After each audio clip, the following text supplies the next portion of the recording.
Hello everybody, welcome back to my channel. My name is Queenie. For those who don't know me, reviewing Love Island USA Season 5 Episode 7.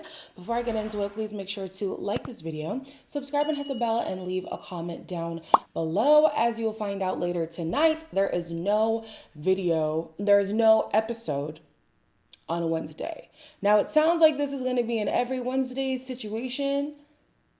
I don't know why they do that. And especially since last season, it felt as if the season was going by so fast because we weren't getting like one day of the week. And so the storyline would kind of like jump a little bit. So yeah, I don't know how that's going to play a part in how this season goes. I hate that. Put it back on friggin' CBS. This Peacock thing, I like it for the fact that it's back to the original Love Island in terms of how they speak. There's not like a filter on how they speak and the challenges that they do. But in terms of the airing of the episodes, not a fan. Speaking of not a fan, why is this the way Carmen would articulate how she perceived Bergie's attraction to her would be? What do you think of Larquez? Good. Your outfit was gorgeous. You had your hair and the sunglasses. Like, just don't look at her. Thanks. I was like, oh, does he really like me, or does he like me because I'm blonde and like because I'm pretty? I just wish we could share the same bed together. I know. Don't get me wrong. I fully believe that Bergie would have been instantly drawn to any blonde, pretty girl that came into the villa. But it's the fact that she said it. Like that. That's the part that's absolutely throwing me. Like, what? Why would you say that? But okay. She also was taking charge of wanting to do the toast, even though he had his own toast that he wanted to do for her. I'm just like, yeah, it does look like she's managing him. And I really hope that's not the case, because one thing you'll find out is if America has sympathy for somebody, some people are calling it pity, but I'm going to call it sympathy, and you use them for the sake that you think it's going to be an easy ride, it's not going to end well for you. Victor feels like Bergie isn't competition. Well, Victor, obviously he is. She has like a whole different mood in her head. She knows that Bergie's all about her, and I know that she loves that. Why is it right after recoupling, she's picking on these things? It is the entitlement for me. He really thought he would come in as hot shit, and he is befuddled that he is not. And honestly, so am I. Because I was confused as to what the women weren't being drawn to. And yes, the first day is just off of aesthetics, so maybe that's not a good litmus test for what is really going on in the villa. But seeing how he's been moving these last few days, his pissy attitude, and I get it, I feel like Carmen didn't fully articulate where she was at with Bergie, so understandable. But the way that Victor is just like, there's no way Bergie would be picked over me, I don't like that. I don't like that mentality of his. It also annoyed me how Cassie in her conversation with him was insinuating that Carmen is using Bergie for game. I'm like, so were you. You're entertaining this connection as if there's a potential of romance, and you know that there isn't. Like the entitlement of Victor, the delusion of Cassie, and the game player of Carmen, all of them are irritating me. In the morning, Harrison is just that guy. What made you so attracted to Harrison? I gotta know. Honestly, look at him. I mean, dang. I mean, Speaking of the devil. Shit, I can't even. Hey, where's mine, baby? Speaking of the day, I'll start cooking breakfast. Okay. Yeah, go get my breakfast, ho. I'll be back. Listen, I need to be nicer to these diamond dealers, honey. I know I might be risking federal time, but I'm gonna have a good time until federal time, okay? Because it's the love languages for me. Words of affirmation, acts of service, physical touch. Like Harrison is just knocking him out the park, honey. Knocking him out the park. Yes, I love that for Destiny. Destiny is gone. Destiny is a gone girl. Y'all see her trying to hide her laughs at night? Y'all see her trying to kiss his hand at night and be so giddy? She is a gone girl, and honey, I don't blame you. Carmen says that she tends to go for bad boys. However, she's trying something different, which is why she's gravitating towards Bergie. In the real world, I just date assholes that love bomb me, day one. Carmen has never talked to a guy like Bergie before in her life. But also, you know what? I think Everyone deserves a guy like Bergie. He's so understanding of like the pace I'm comfortable at. Where, like Victor almost makes me feel bad for it. You could take this two ways. You could take it as her genuinely trying to do something different, which is the point of Love Island or a lot of these dating shows.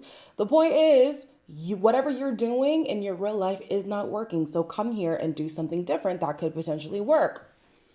Can't fault her for that if that is true. On the other hand, she could be seeing Bergie as a safety net.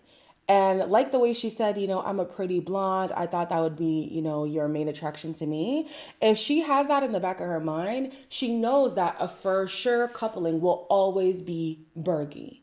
Now, here's the thing, Carmen. Just like Victor, he thought he was hot shit and realized he wasn't. Right? So another pretty blonde can also come in. And that pretty blonde might actually be initially attracted to Bergie rather than just having sympathy for him and have that sympathy grow into attraction. So I'd be careful the way that you're moving, and I hope that it is genuine. Hannah had asked Marco for coffee last night when they were getting ready for bed. He said he would do it. Now, he gave it a valiant effort, but it didn't pan out, so he threw it out. I don't know why you couldn't just bring it to me. Oh, it was ass. Okay, well, we should have just brought it. You know I wouldn't give a fuck. I thought you were just being lazy. No, I'm not lazy. Have you not figured that out? I don't think you're lazy, but like I said, you get comfortable. I hear Hannah. I definitely hear her on the fact that, if you're going to promise me something, I would like for you to deliver. Why wouldn't you do that, right? Also, because there are guys like Harrison and Bergie who are really just showing their women the intentional actions of, I'm interested in you, right? She could be feeling away like, why is he getting comfortable with me so fast? Ask Destiny, child, okay? The man is able to lay it on thick when he wants to, but that dies down very quickly. But on Marco's end, I could see him not wanting to give a half-assed gesture. You asked for coffee. I know you like coffee a certain way. I wasn't able to provide it in that way. So why would I then give it to you, But then he could have just communicated that before she called him out on it, just to show that he did put in that effort, Yeah. Victor notices that Bergie is more intentional with the women, but instead of doing something about it, he's just going to complain. He's doing everything that we are not doing. Like he's going talking with all the other girls. You go start talking to him. Same thing. Same with Leo. If you want to, go out there. Yeah. Go out there and talk. Fucking mirror. Come on, Harrison. Yes, because why are you complaining about a man doing his due diligence and getting to know the other women, putting himself in a position to have success in this villa, and you're going to complain instead of just doing it too? Harrison is like, there's only one person who could change that, and that is you. If you want to talk to more women, go and talk to more women. If you want to show these women that you're intentional about their pursuit, go and be intentional about their pursuit. You here throwing a fit, being pissy about Bergie and whatever, it's not doing anything. It's not doing anything. So in my mind, I think that Victor is the kind of guy who values male friendships over female attention, which is fine, but don't be upset when the other guys who are putting in the effort on female attention are getting just that. Bergie lets Carmen know that he heard Victor say that between him and Carmen, it's just friendship. Carmen is upset with that and tells Victor. Victor is upset with that and now is reprimanding Bergie. With everything you have opened up with us, we have teach you all the things that we know. You forgot to tell Carmen how we all back up to you and why did we tell you that? Because we wanted the best for you.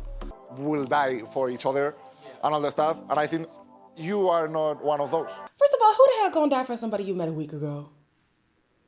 Let's be all the way for real. Like, Victor, come on. The fall from grace is actually crazy. I think that what Bergie did could be perceived as sneak dissing. Could be perceived as that. But knowing Bergie, you know that those were never his intentions. Well, maybe they were. I don't know. We don't know that man, right? But based on what we know about him, I would assume those were not his intentions. So for Victor to be upset with Bergie and saying like, you're not a guy's guy and guys don't do this to each other. And why would you talk about me to the other girl? I'm just like,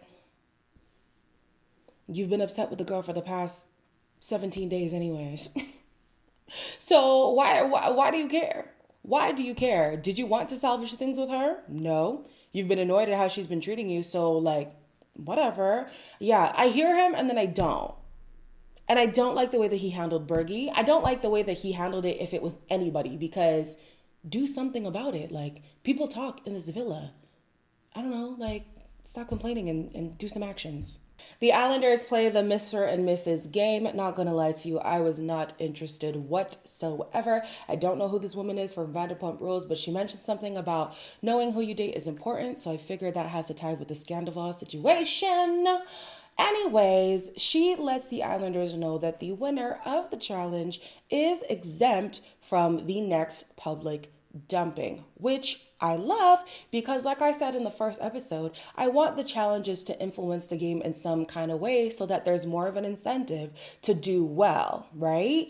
So anyways, the winners of the challenge are Marco and Hannah, and they get to pick another couple to join them, and they chose Leo and Anna. We knew damn well when he said it's a new relationship and the spark, whatever, it was not going to be Destiny and Harrison. This man is on what is it called?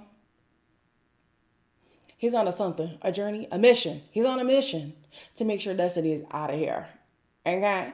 I don't know how successful he's going to be because based on social media, the people are really liking Harrison and Destiny. So I'm interested to see how the vote is going to pan out. Let me know in the comments down below who you guys voted for. As always, like, comment, share, and subscribe. And I'll see you in the next one.